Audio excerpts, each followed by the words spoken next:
Hey, what up everybody? It's Flark here again, coming at you with two new builds, one for Frost, one for Unholy, and they share a common thread, a common theme here, that they are nostalgic for an earlier time period, an earlier expansion playstyle for both Frost and Unholy.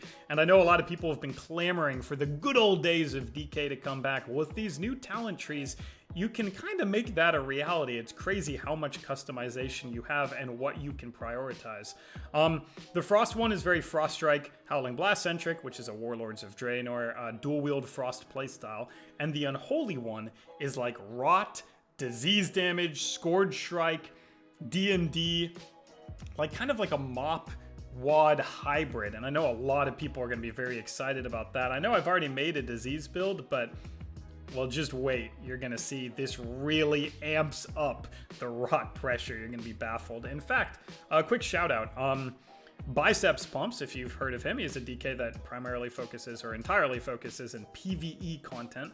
Actually built this, right, for Mythic Plus, but it was, and it's entirely PvE focused. So I talked to him and I was like, let's workshop this. What's so good about that build? And I talked to him about it and I workshopped it and I changed some things, of course, myself to make it suitable for a PvP environment, because I really saw the potential there, but of course, PvE builds going into PvP generally tend to be too clunky. But we workshopped it and I finally feel good about actually recommending this to you guys. It is so fun, and I'm so glad I get the opportunity to do that because, again, the disease and rot pressure is tremendous. So shout out to him. Description for his channel will be in the, a link in the description for his channel below. I'm a big fan. He's fun to work with. I talk to him all the time. He's a good dude. So yeah, check him out. But yeah, there will also be timestamps in the description below for Frost and Unholy. The sections, you can skip to whatever makes you happy. You don't have to listen to me just blab and blab and blab. You can go right to the stuff that you're after. But let's get into it. Starting with Frost, of course. The Frost build, again, is dual wield Frost Strike, Howling Blast centric. And I wanted to go over the stats and gear real quick again, but it is that same dynamic for Dragonflight that every single stat for Frost is good. And I can go over exactly why that is real quick if you're curious. Crit gives you killing machines that do a ton of damage nowadays. They make Frost Strike crit, of course. That's big Frost Strike hits, big Howling Blast hits. But also, they synergize with Ice Cap because that stuff wasn't enough. But now you have some crit synergies in your build, and Ice Cap giving you that fast pillar desyncs it with their cooldowns and also syncs it back up with Chill Streak, which is incredibly impactful. We'll talk about that in a minute, which makes crit actually valuable. We know haste is valuable. Faster globals, Ice Cap synergy again. All your globals are so impactful that pressing them faster is good. Rune generation is good. Runic power generation is good. And even the attack speed is good. Because in this build, you'll notice we want to build up Razor Ice as fast as possible so we can spend it on Shattering Strikes, the talent in our build that makes Frost Strike do a ton more damage. So attack speed ends up being good too. So every portion of haste is good. Well, Mastery makes you do more damage. And doing more damage is good. So that's good. And Verse makes you do more damage and gives you survivability, which is extremely crucial in a PvP environment, but you'll get all of this from your PvP gear anyway, which means, boom, there you have it.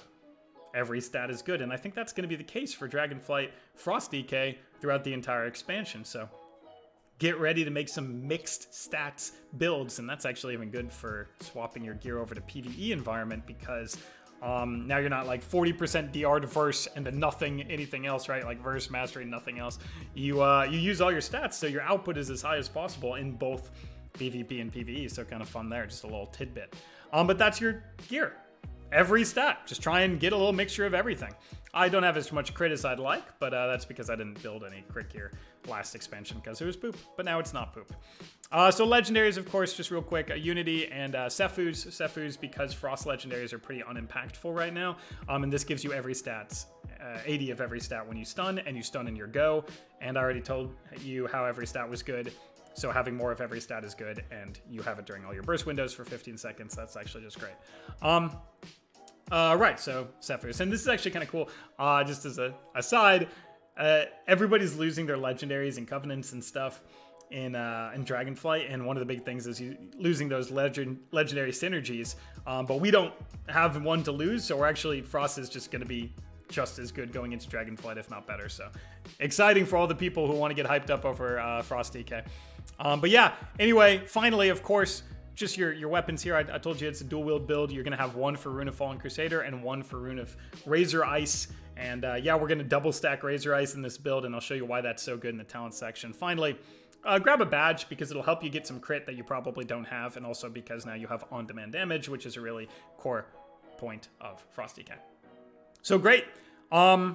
That is your gear. Very easy. Get all your stats. Awesome. You're loving it. Let's get into the real meat of the build. Here is the Frost Strike Howling Blast build. This is going to be a little bit of a fusion of multiple builds going around, of course mine included. And that's one of the most exciting things about these new talent trees. Instead, you have these builds that are going to go all in on one focus and then all in on another focus on the other side of the tree. But you can actually just pick the best talents, cherry pick them here and there to create like this mixed setup.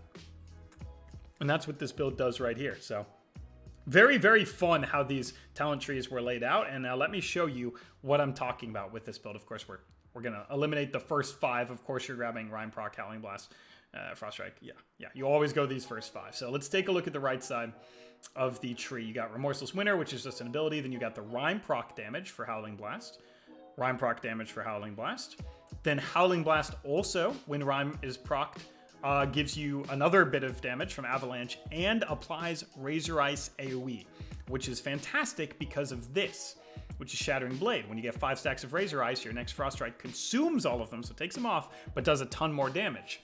So, as I was talking about, we have the Razor Ice on our weapon, so that's going to build up the stacks. And then you get some Rime Procs to apply Razor Ice AoE. So it's going to apply it on that main target, so you can build the stacks faster, to spend them faster, to do more Frost Strike damage faster.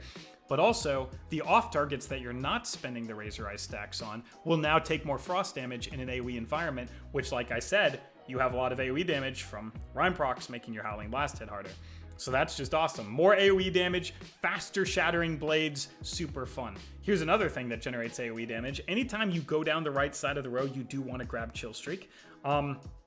This thing is just a 1 rune cost, 150k damage button on a 45-second cooldown. I mean, that's 1 rune, and it can hit so hard if you get all the hits. And yes, we have the toolkit to get all the hits, especially when you pair it with Enduring Chill, which I was originally not so high on, but that bounce range yard increase, just 2 yards, really helps this thing not break.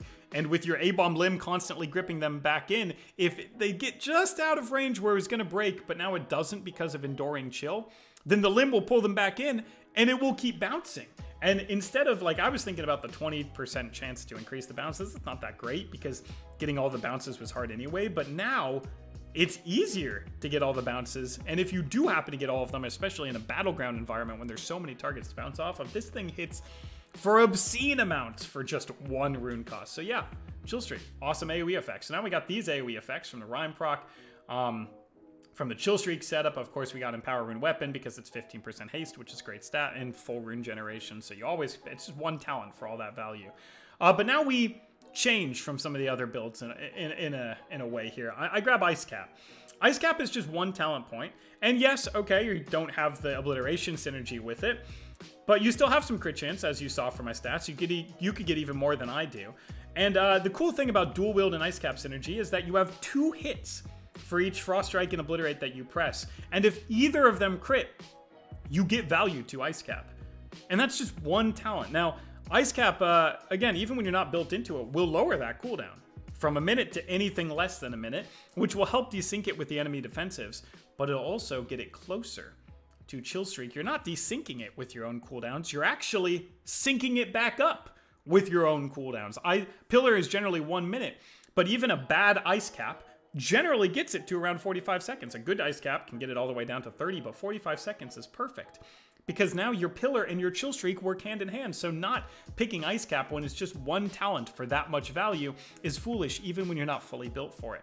With Frost Strike, any killing machine, by the way, gives you a double Obliterate crit. So, yeah, I mean, You're going to have Killing Machine proc still, even though you're not focused on it. You're going to have Frost Strike crit still, even though you're not focused on it. And that will get you that synergy between Pillar and Chill Streak. So easy grab. And since you're grabbing that, of course, you're going to grab the entire Pillar package. You got Enduring Strength for a little bit of extra damage in between pillars, Pillar itself, and then Frost Whelps, which is the almighty button where you press it, get a ton of mastery instantly, and then your Rhyme procs and your Frost Strikes and everything in your Chill Streak is going to hit so much harder for Frost Whelps. So awesome there. And then finally, instead of what some other choices here, I think I've made a really interesting observation that Unleashed Frenzy, is incredible. It just gives you 6% strength all the time, which gets you to improved Obliterate, which is kind of a bad talent because you're like, wait, I haven't built for any Obliterate damage, but then you realize if you just grab one more talent, you can almost fully build for Obliterate damage. Yeah, okay, so you're missing a 15% damage increase over here, but think about what Frost Reaper does.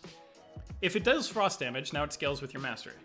If your mastery is 50% like mine, and then you can get another 40% here, and then Carver's Eye another 20%, that effectively is just like saying during your burst window, Obliterate can do 100% more damage. But also ignores armor. That's 20% more damage. Maybe 25, maybe 30. It also stacks with Necrotic Aura, so that's now 8% more damage. It also stacks with other magic modifiers like the Demon Hunter Chaotic Imprint buff, right? Or they're just their standard hitting buff, right? So this one talent, it says rank 1 out of 1, can make your Obliterate during your burst window effectively do like 140% more damage, which is a lot more than 15%. This one talent can kind of give you Obliterate damage without having to go through the entire Obliterate package. So now, with those extra 2 talents that we had left over, instead of going like an Inexorable Assault, which doesn't really make any sense, you can still get those impactful Obliterate globals, which is important because you have to press it to get Runic Power for Frost Strike, right?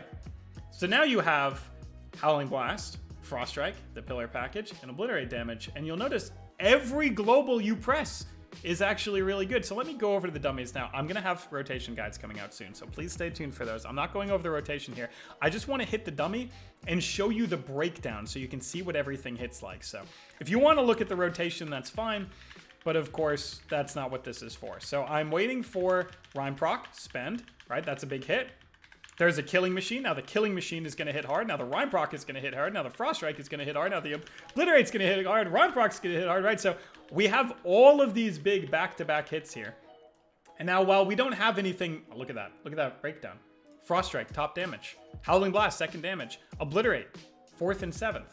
We had a 16k plus 8k, that's a 25k Obliterate. And I don't have all the A-bomb limb modifiers and other conduits, right, that you get in PvP. So you think, well, that's just hitting a dummy. Yeah, it's actually going to hit harder in a PvP environment. Hey, you still had a 20k Frost Strike with a 6k offcan. Didn't crit, so it could have been like a 32k Frost Strike. Of course, you had a 23k Howling Blast that AoEs, right? So every ability hits hard. When you add the PvP modifiers that you have to Frost Strike and the A-bomb limb Unity and the Carver's Eye, that would have been a 35k Howling Blast, 45k, maybe 50k Frost Strike because of the PvP modifier, 30k Obliterate. It's just like impactful global after impactful global after impactful global. So you can see the breakdown. This isn't, BFA where you have Gushing Wound and Frost Fever ticks. I mean, it didn't even pass my main abilities until I let it tick off the dummies while I was standing here talking to you. You have Frost Strike, Howling Blast, Obliterate, Frost Strike, Obliterate, Melee. It's awesome. It's awesome. It is like a WoD-centric playstyle where every global you press is very impactful, and it leans a little bit more into Obliterate than WoD did, and that's fun because you have to press it anyway to generate Runic Power. And that's the build. So, of course, you are going to pair that with your Covenant Necrolord. Like I said, in a PvP environment, because it does not apply your Legendaries and your Limb, you don't have it during the Orgrimmar dummies, you're just going to get even more damage. You're going to get the Unity Legendary to do 20% more damage there. You can get this Adaptive Armor Fragment. You're going to get even more haste from Accelerated Cold. You're going to get a ton more mastery from Carver's Eye. That's just another 40% damage from even enabling your Legendaries. But yeah, you're still going to go Bonesmith with Accelerated Cold and Adaptive Armor Fragment. Nothing else really matters. That's all going to be gone soon. Just make sure you grab that Carver's Eye and your Unity Legendary, your Sephuz, and all of that together is, well, just try it. Just try it. Don't take my word for it. Just try this build. It's going to be linked in the description below. Copy and paste it in. Get into a PvP environment with this Soulbind and this Covenant and that Unity Legendary and press your abilities. Every ability you press, whoa, that chunked that guy. Wait, Howling Blast chunked that guy. Wait, Obliterate chunked that guy. Wait, Frost Strike chunked that guy, right? That's what that build is going to feel like. It's so fun. It reminds me of a WoD playstyle, and that's all I have to say about that. So let's get right into Unholy now. All right, and welcome to the Unholy section of this video. We'll start things off with itemization and gearing, and that's pretty easy for this build. You want as much mastery as possible.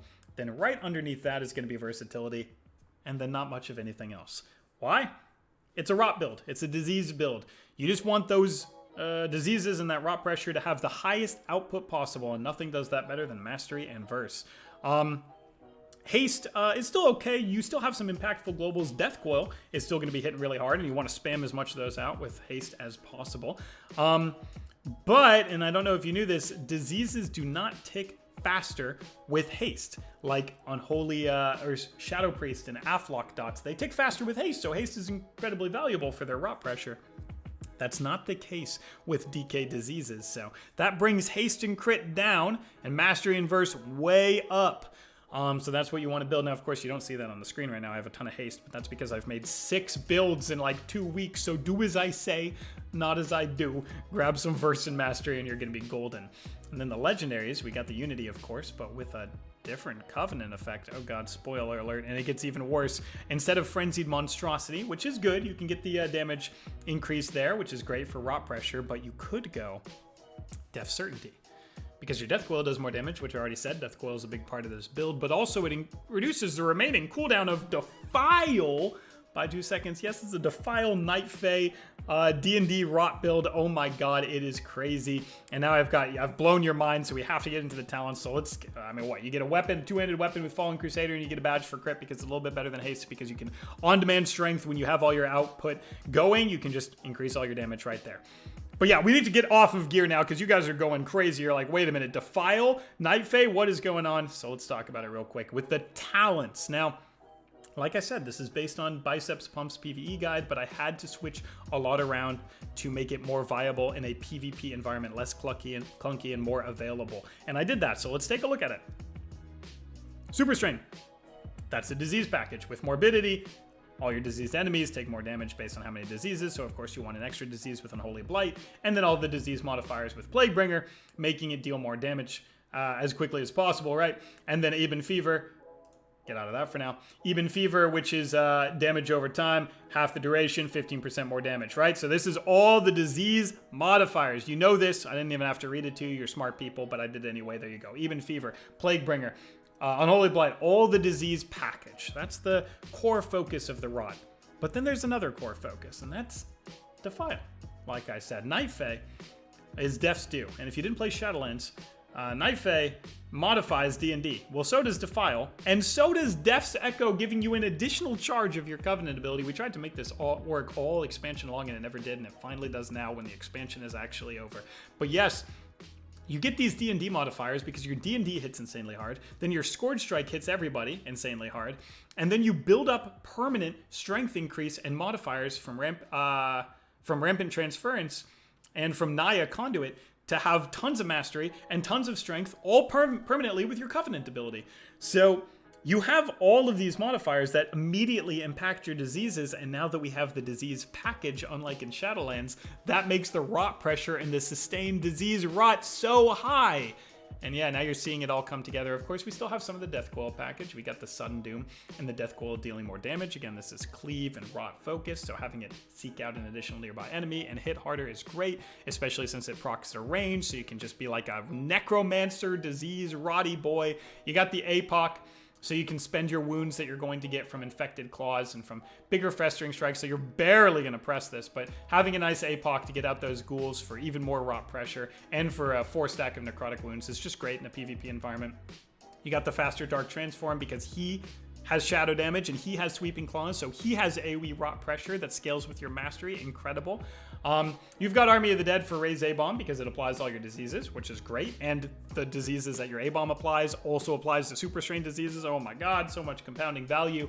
And yeah, you got this build. But on the left side, we got to talk about this real quick. I grabbed some of the more PvP-centric stuff over here, but of course you get the Empower Rune weapon because more rune generation means more death coils and more applications of your diseases, and more haste is still fine because it makes your pets hit harder and your death coils attack faster. And then you got the Death's Echo, which is insanely important, and the D&D modifiers because you have 2 charges of them and you're going to be pressing them all the time. And then just a Runeforge effects for a little bit more passive damage. But yeah, pretty standard stuff. You could actually get out of Unholy Bond and into AMZ if you wanted to for MBG environment, but this is insane. And it's insane because you just add a couple talents here and there to the disease build, and then switch your Covenant, which unfortunately you won't have in Dragonflight, but a build like this may still be somewhat possible. Milk the value of it right now while you still can.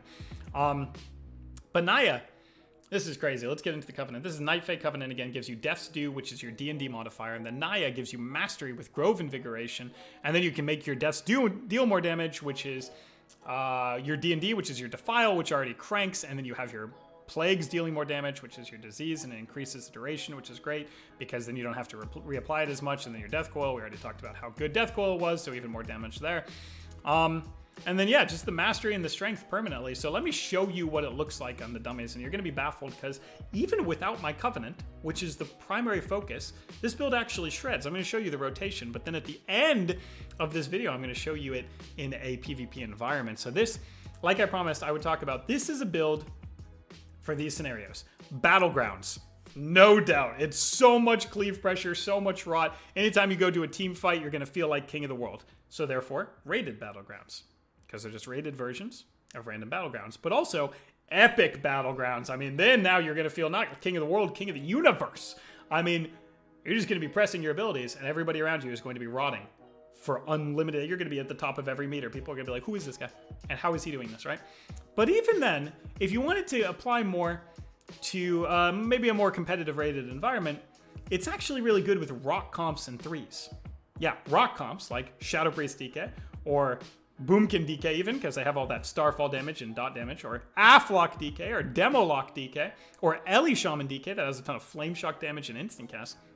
You rot people down, and eventually the healer just runs out of mana, trying to heal through it. Or somebody gets low enough that one of your big hits, like a big Death Coil, or a big Lava Burst, or UA starts cranking from the Aflock, or a big Tyrant, just finishes them off. Because they're all taking so much damage, it's hard to keep their health pools high. So as they get lower and lower and lower, they get into that range where you can just pop them with a Death Coil or a Tyrant or a Lava Burst, right? Something like that. And that's what's so fun.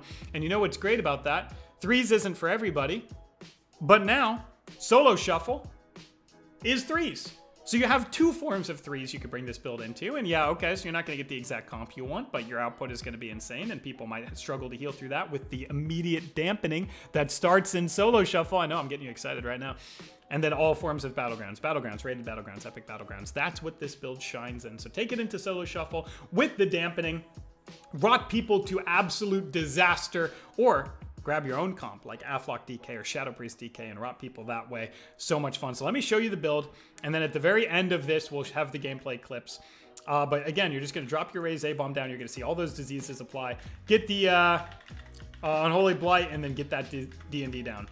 And you're going to press APOC to spend all your wounds, and then it's just Death Coil, Scourge Strike. That's it. And then once your D&D drops, look at this. I'm just alternating. Scourge Strike, Death Coil, Scourge Strike, Death Coil. And then once your D&D comes down, back up, pop it again. Scourge Strike, Death Coil, Death Coil, Scourge Strike, Death Coil, Scourge Strike, right? And it just goes like this. And when your diseases fall off, you put them back on. Look at this. This is 31k DPS sustain, right? Because all my stuff is back up again. There, I can just D&D again. Death Coil, Scourge Strike, Death Coil. D&D's back up, Scourge Strike, Death Coil. And I don't even have the Covenant ability in Orgrimmar, right? Look at this sustain. It's still going. Look at that. D&D, back up. Unholy Blight, back up. Dark Transform, back up. Scourge Strike, Death Coil. Still, maximum rot. Look at this. Frost Favor, Death Coil, Viridian Plague, Defile, Unholy Blight. All of that maximum rot. And you don't even have your Covenant abilities or your Soul Binds and Orgrimmar. So that's why I'm going to show you in a PvP environment where you get more mastery from Naya, all of these conduits, and your Covenant ability, and your Unity, and your Frenzied Monstrosity Legendary. All of that increasing the rot in so many ways. So if that didn't get you excited, maybe this clip will. And I hope you guys have a wonderful rest of your pre-patch. Disease is out. D&D down. Grip somebody in. Stun them. Leave like crazy. Oh boy. Blind everything. D&D down. Spamming dam. Spamming dam. Oh, cool. Which one this? You revivaled it. Okay. Drop another D&D down.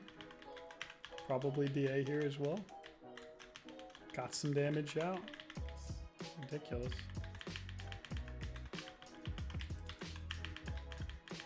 APOC. Shoot. D&Ds. Unholy Assault. Oh my god. It's never run out, huh? It's fun. It's fun to play. Kick seed. I have a D&D again. I have diseases. They're all dying. Nice, 19k death coil. Throw that in there, why not? Kind of pushing them back. Got the flag. This is fun. D&D over here. MS. Oh man. Oh my goodness, look at this. I have Dark Transform. I have Blight. I have D&D. I have Pet Stun. 15k DPS, single target. Sustain, really? Oh my goodness. Oh my goodness. This is surreal. Wow. Holy cow. D&D everything? Now I can blind. Oh my goodness. Ow. That's Dragon to full. Got revival. This damage is naughty.